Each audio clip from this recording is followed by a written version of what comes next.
Indonesia berhak kuasai gugusan pulau pasir di Laut Timur. Gugusan pulau pasir atau Australia menyebutnya Asmo Reef memang tidak banyak dikenal oleh masyarakat Indonesia. Hal ini karena polemik perebutan gugusan pulau pasir tidak seheboh kasus Sipadan dan Ligitan atau juga Blok Ambalat, yang kedua kasus itu melibatkan Indonesia dan Malaysia.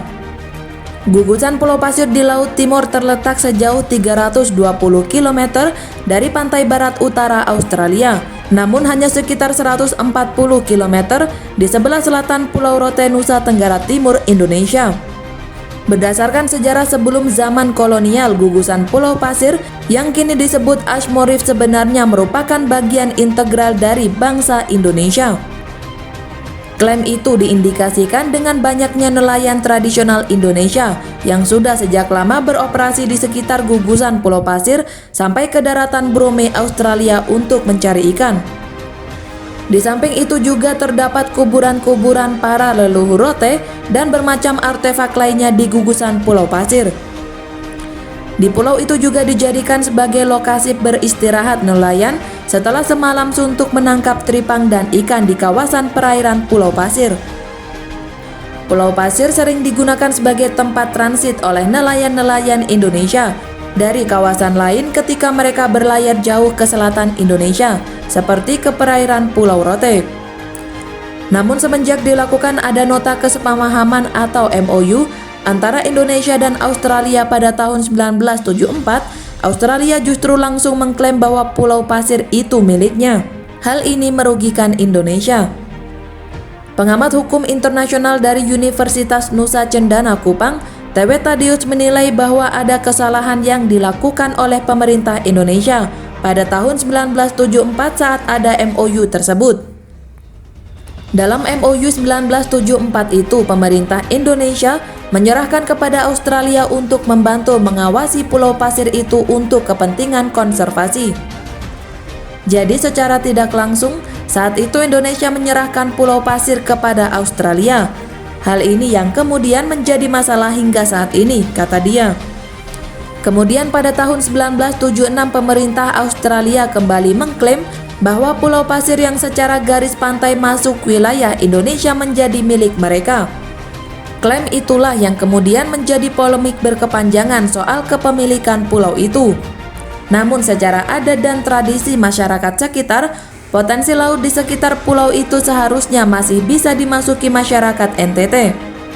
Akan tetapi berdasarkan data Polda NTT pada tahun 2004 sampai 2006, ada kurang lebih 3.000-an nelayan asal NTT yang ditangkap ketika memasuki kawasan itu. Bahkan yang terakhir pada tahun 2021, beberapa nelayan juga sempat ditangkap dan kapal-kapalnya ditenggelamkan oleh polisi perbatasan Australia karena dianggap melanggar batas negara dan menangkap ikan di perairan Pulau Pasir. Atas pembakaran sejumlah kapal nelayan asal Indonesia itu berujung pada kegusaran Direktur Jenderal Pengawasan Sumber Daya Kelautan dan Perikanan atau PSDKP, Kementerian Kelautan dan Perikanan Laksamana Muda TNI Adin Nurawaludin. Sebagai protes atas tindakan tersebut, pihaknya kemudian membatalkan patroli bersama Australian Border Force atau ABF. Pasalnya Menteri Kelautan dan Perikanan Sakti Wahyu Trenggono pernah menegaskan pentingnya peran negara dalam pengendalian kapal perikanan sebagai upaya menjaga keberlanjutan sumber daya kelautan dan perikanan. Pulau Pasir beserta kawasan di sekitarnya diperkirakan memiliki kandungan minyak dan gas bumi cukup besar sehingga terdapat eksplorasi migas di lokasi tersebut. Oleh karena itu, Yayasan Peduli Timur Barat atau YPTB bersama dengan Pusat Penelitian Jubilee Australia pada September 2022 mendesak pemerintah Australia segera menghentikan pengeboran minyak. Mereka mengkhawatirkan insiden seperti tahun 2009 kembali terulang. Saat itu kilang minyak Montara meledak hingga merusak budidaya ratusan hektar rumput laut nelayan. Tak hanya itu, tangkapan ikan juga menurun, sejumlah nelayan dan anak-anak terluka bahkan meninggal akibat terlalu sering terkena minyak yang mengalir hingga ke perairan NTT itu. Beberapa kawasan seperti Laut Timur dan perairan di Pulau Pasir juga diketahui memiliki potensi gas bumi dan minyak yang jumlahnya diperkirakan mencapai 5 juta barel. Klaim sepihak terhadap gugusan Pulau Pasir diduga karena Australia ingin mendominasi minyak dan gas bumi di kawasan itu. Hal tersebut terbukti setelah MOU pada tahun 1974, Australia langsung bergerak cepat dengan menggandeng kontraktor migas asal Australia, Woodside, untuk meneliti kandungan minyak di kawasan itu, dan kemudian memang menemukan potensi tersebut. Pemegang mandat hak ulayat masyarakat adat di Laut Timur termasuk di gugusan Pulau Pasir, Ferdi Tanoni, meminta pemerintah pusat serius untuk menangani masalah garis batas. Pasalnya potensi yang ada di kawasan itu mampu mendukung perekonomian negara, mengingat sampai saat ini perjanjian yang sudah ditandatangani sejak tahun 1974 itu belum pernah diratifikasi kembali oleh Indonesia dan Australia.